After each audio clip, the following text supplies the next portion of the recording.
Tense, সময় অথবা কাল। সময় অথবা কাল প্রধানত তিন ধরনের, কি কি? অতীত, বর্তমান এবং ভবিষ্যৎ, প্রেজেন্ট, পাস্ট অ্যান্ড ফিউচার। যে কাজটি আমি করে ফেলেছি, শেষ হয়ে গেছে, সেটা হলো অতীত। এখন আমি যে কাজটা করছি সেটা হচ্ছে বর্তমান, এবং পরবর্তীতে আমি যে কাজটা করবো, আমার প্ল্যানিং আছে, সেটা হলো ভবিষ্যৎ। অতীত, বর্তমান এবং ভবিষ্যৎ, এই প্রত্যেকটার মধ্যে যদি আমরা ঢুকি, আমরা যদি বর্তমানে ঢুকি, তাহলে আমরা দেখবো কি, বর্তমানে আমি একটা মনে করেন কাজকে সিলেক্ট করলাম, সেটা হলো পড়া। এখন যদি আমি একটা কথা বলি যে আমি পড়ি, এটা বর্তমান, এটা আমার অভ্যাস বোঝালো। আমি আবার যদি বলি আমি পড়ছি, এটাও বর্তমান। আমি পড়েছি, পড়া আমার সম্পূর্ণ হয়ে গেছে, এটাও বর্তমান। আমি সকাল থেকে পড়ছি, এটাও বর্তমান, অথবা আমি 1 ঘন্টা ধরে পড়ছি, এটাও বর্তমান।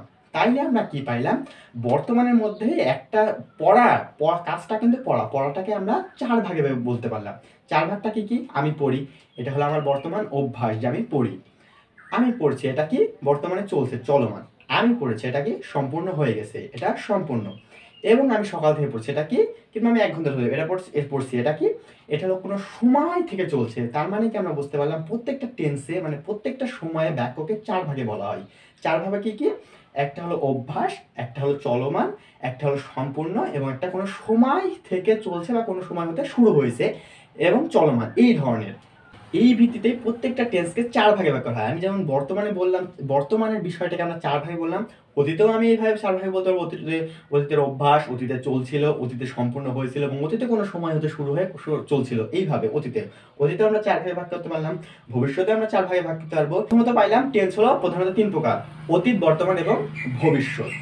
প্রত্যেকটা বিষয়কে আমরা 4 ভাগে ভাগ করতে পারলাম: অভ্যাস, চলমান, সম্পূর্ণ, কোনো সময় হতে শুরু হয়েছে, এখনো চলছে, ধরনের। এটা যদি আমরা ইংরেজিতে কনভার্ট করি, তাহলে হয় কি, বর্তমান অভ্যাসটাকে আমরা বলবো ইনডিফিনিট, চলমানটাকে বলবো কন্টিনিউয়াস, সম্পূর্ণটাকে বলবো পারফেক্ট, এবং কোনো সময় হতে শুরু হয়েছে এখনো চলছে, সেটাকে আমরা বলবো পারফেক্ট কন্টিনিউয়াস। তাইলে আমরা পাইলাম কি, টেন্স 4 ধরনের, মানে প্রত্যেকটা। প্রেজেন্টে হলে সেটাকে বলবো আমরা প্রেজেন্ট কন্টিনিউয়াস, প্রেজেন্ট প্রথমটা শুরু। প্রেজেন্টে যদি হয়, তাহলে আমরা বলবো, মানে বর্তমানে হলে ইংরেজিতে আমরা বলবো present indefinite, present continuous, present perfect continuous. Past হলে past indefinite, past continuous, past perfect continuous. ফিউচারে হলে future indefinite, future continuous, future perfect continuous. আশা করি টেন্সের যে ডেফিনেশনটা, টেন্স প্রধানত 3 প্রকার, এবং এর মধ্যে প্রত্যেকটাকে 4 ভাগে ভাগ করা হয়েছে। করার পরে মোট হলো টেন্স হলো 12 প্রকার। এই যে বিষয়টা আমরা শিখি, আমরা বলি, এই বিষয়টা কিসের জন্য বলি, কিভাবে এসছে, এর পুরো কনসেপ্টটা আমাদের কাছে এখন বর্তমানে ক্লিয়ার। আর যদি ক্লিয়ার না হয়, তাহলে আপনাদের জন্য ডেসক্রিপশন বক্স আছে, ডেসক্রিপশন বক্সে আমি কিছু দিয়েই রাখছি, সেটা আপনারা পড়তে পারেন।